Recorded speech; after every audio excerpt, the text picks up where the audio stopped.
Miss Holcomb, I'm splendid. The grease monkey, Argo? I'm sorry, Mr. Thompson, sir. You asked why it's taking so long to fix. The answer's technical. Don't apologize. Just try using small words for me.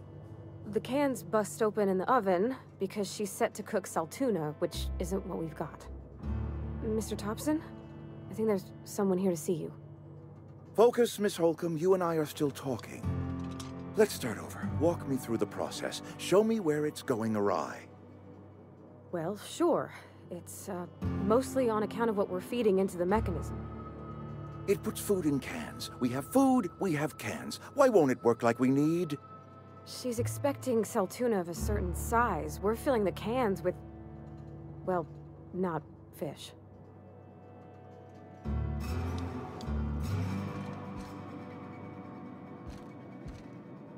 Seems we've got a guest. Really now, Parvati, I do wish you'd spoken up. I do apologize. I was given no forewarning of your arrival, or I might have welcomed you at the gates myself.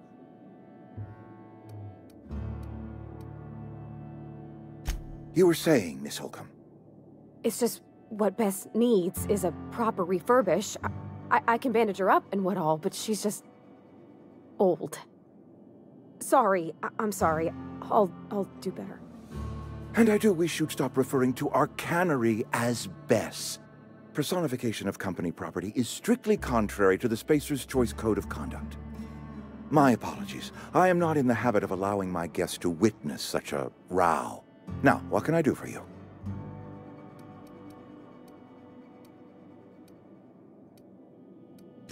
I'm Reed Thompson, Outpost Administrator. I cannot help but notice you are not in uniform.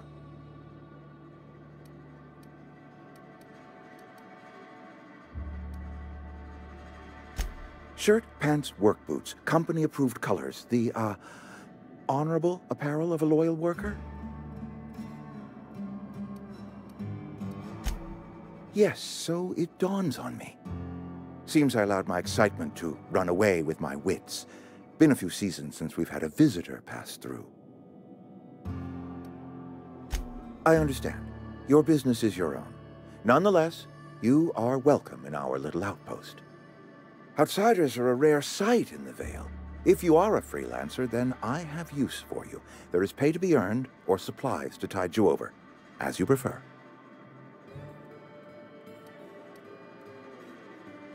Trust, I have learned, is reciprocal. I offer my trust in good faith, and hope that you will do the same. There's an old botanical lab, mostly abandoned now, but still eating up power from our plant, power which our cannery sorely needs. I need you to go to the geothermal plant and reroute power from the botanical lab over to us. Simple as that.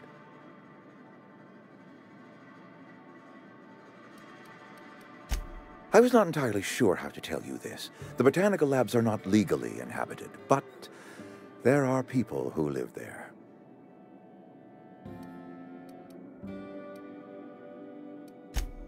No, I do not imagine they will be pleased. But like a parent disciplining an unruly child, you will be doing them a kindness. The people living in the botanical labs, they're deserters, former workers. I need them back at their posts. I need them to come home. Edgewater is struggling. We haven't hit our production quota in years. If we don't meet our quotas this year, the company might shut us down for good. I need those workers back at their stations.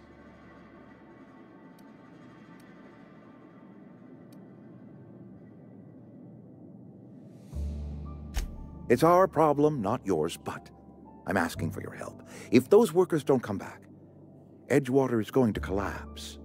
My hope is that by cutting off their power, you will convince those deserters to come back to town.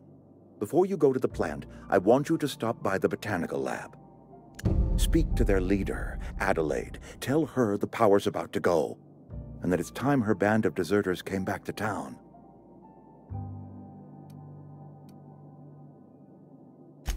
Adelaide's older than the other deserters. She's dignified, kindly. From what I understand, her camp looks to her for leadership.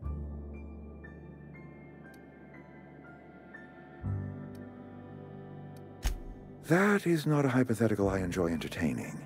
We need Adelaide back. Nonetheless, I will settle for the return of her followers. We belong to one community, the Spacer's Choice family. If we dissolve into factions, then we will all perish separately. Adelaide will understand that. You spoke with them? Are they keeping well?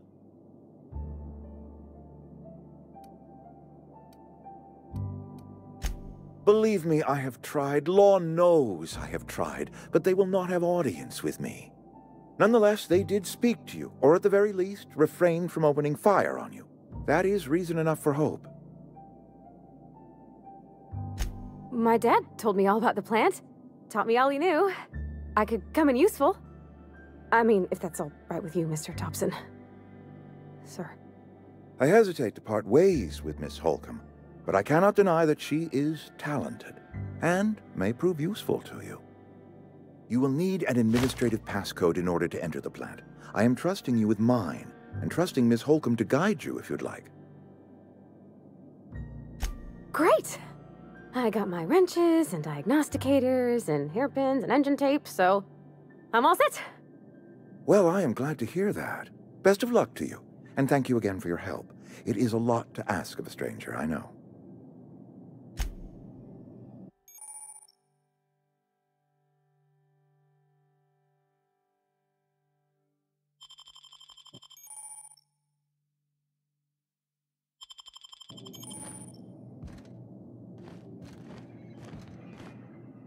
If you could see your way to getting us our power back, I'd appreciate it. Go ahead.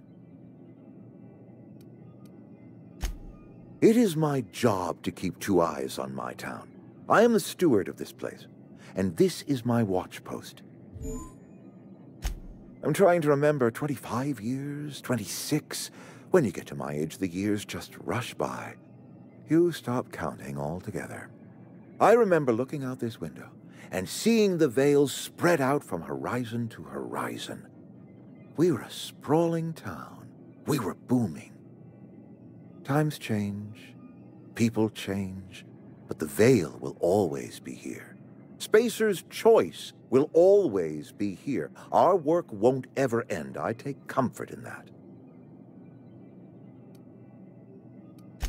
This is a Spacer's Choice town. We're all part of the Spacer's Choice family here. The company keeps us warm, keeps us fed, keeps us working. Loyalty's got nothing to do with it, friend. This is good old-fashioned gratitude. I wish you wouldn't say things like that. Yes, as a matter of fact. When I stand at my window and look out over my town, here's what I see. I see decent, loyal, hard-working people. I see a family. We are all part of the Spacer's Choice family. We are all doing what we were brought into this world to do. Go ahead. That you are not one of us may work to your advantage. Adelaide and her folk loathe the people of Edgewater, you see. I admit the fault was mine. I'm about as diplomatic as a bristling canid. I just hope Adelaide and her folk will see their way past my flaws and return to town.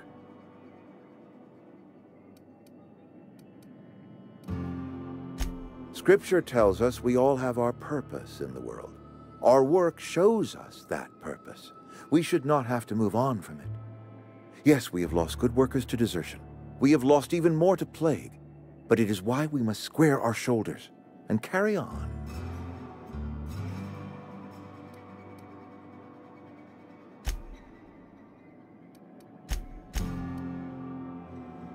Go ahead. Adelaide was our only flavor specialist. We are a Saltuna canning institution. Saltuna without flavor is like a cysty pig without tumors, borderline inedible. Were it up to me, friend, I'd stack our larders with Saltuna galore. No other brand of Saltuna adds as much vim or vigor to the body's humors. But, and this is something we must keep between the two of us, Saltuna is hard to come by. What with being a species indigenous to the seas of another world. Oh, we've scavenged together some organic material from the surrounding environs. Mostly organic, mostly local mushrooms. Some of which possess a texture akin to a well-boiled slab of salt tuna. The difference is all but impossible to detect to any but the prissiest of palate. Go ahead. Can we not? Talking about unpleasant things always gets my bile up. That I cannot say. There was no moment when the plagues began. Disease always lurks on the fringes of society, waiting to infect the idle and the lethargic. But in the last 10 years, the plagues have become progressively worse and increasingly frequent. Corporate doesn't like us using the word should. It encourages the imagination. I believe plague is a test. It is a test of our loyalty and our fortitude, and it is one we will see through to the end. If I had enough medicine to treat everyone who fell sick, I would, but I don't. I can't save everyone. So I have to choose. It is not easy for me, and the moment it becomes easy is the moment I am no longer fit to serve. Spacer's choice is a family, and the survival of the family is more important than the survival of the individual. Go ahead.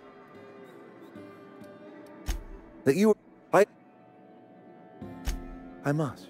The burden of leadership is responsibility. If my workers walked out on Edgewater, then I have failed them. Yes, we have lost good workers to desertion. We have lost even more to plague. But it is why we must square our shoulders and carry on.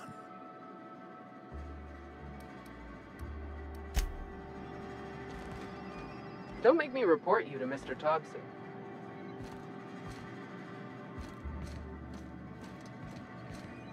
You're safer inside the walls. We better clear out of Mr. Thompson's office before we talk.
Hey, mister, can we talk? Sorry. Can we talk? Sorry. You just want to get out of here. And you likely don't want to tag along like me. It's just, Mr. Thompson has his own view on matters, on account of it's his job and what all, but that's not the only side of the tale.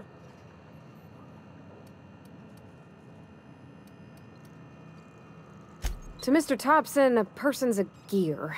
It does its job quiet-like. If it squeaks or stutters, it gets replaced. The deserters are decent folk. I knew some of them before they left. I don't know anybody well. I mostly listen to them talk, kept my head down. There was a boy named Thomas who used to follow me around, asking questions about the stuff I fixed. He was real sweet to me. Not any sort of dissident. Life's hard here. Especially for them that don't fit in so well. We're one big Spacer's Choice family, but every family's got the one the rest whisper about. Mr. Thompson's aiming to take away their power. They'll have no lights to see, nor heat to cook. They'll be at the mercy of marauders, or worse. I think you should talk to the town's vicar about it. Max, his name is.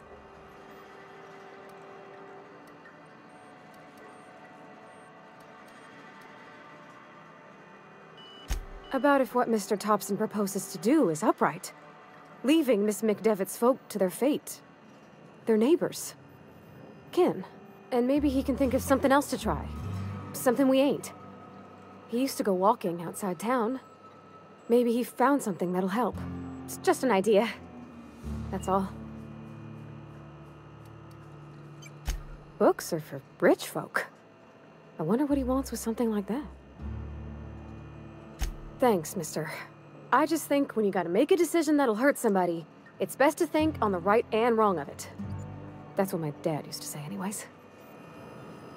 Yeah, huh? That's on account of how I never met her. I don't rightly know. She was in another division of the Spacer's Choice family. She worked in the Vale a few months, sorting the cannery computers. Her contract said any kids she had, expected or not, belonged to her office from the time of conception. So when I was born, I got sent here. Well, I don't know about normal. Dad said she worked under some kind of special contract. It's sensible. Dad just fixed machines. She did some kind of crazy math, high-level stuff. Better to raise me on his time than hers. A whole ship? Like one that flies about the Aether? That's a tall order. I guess the generator that powers Bess? I mean, the cannery. If you turn on the thermal plant like Mr. Thompson wants, we can shut down the generator. Then it'd be safe to yank the regulator.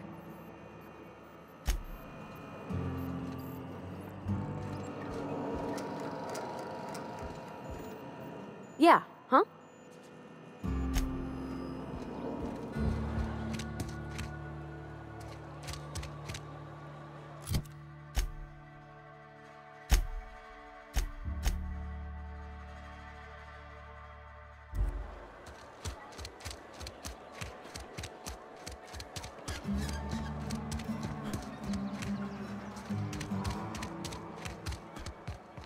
I've always felt weird in here.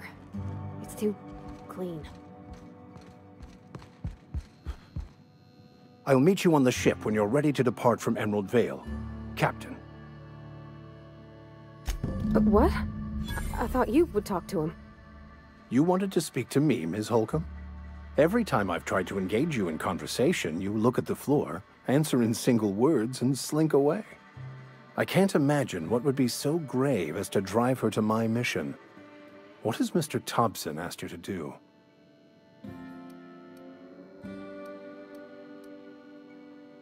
Depriving them of safety from the marauders and wildlife.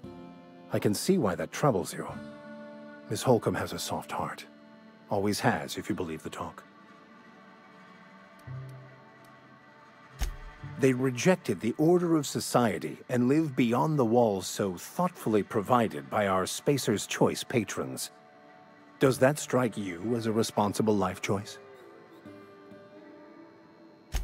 Astute.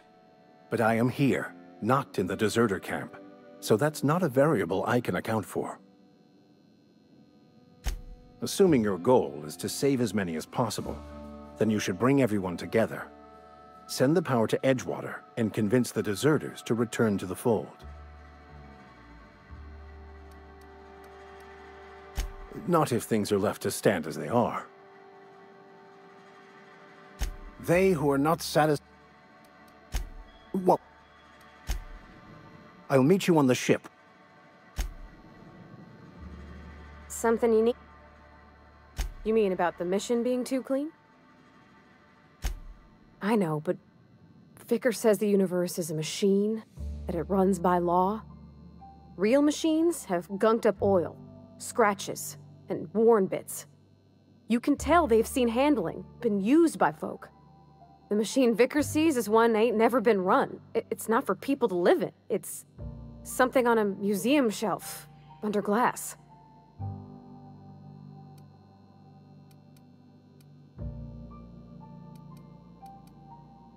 The Vicar's about the only soul in the Vale who spends his time thinking on what is and ain't right. It's just that when he looks at me, I feel I'd disappoint him. Where are we headed?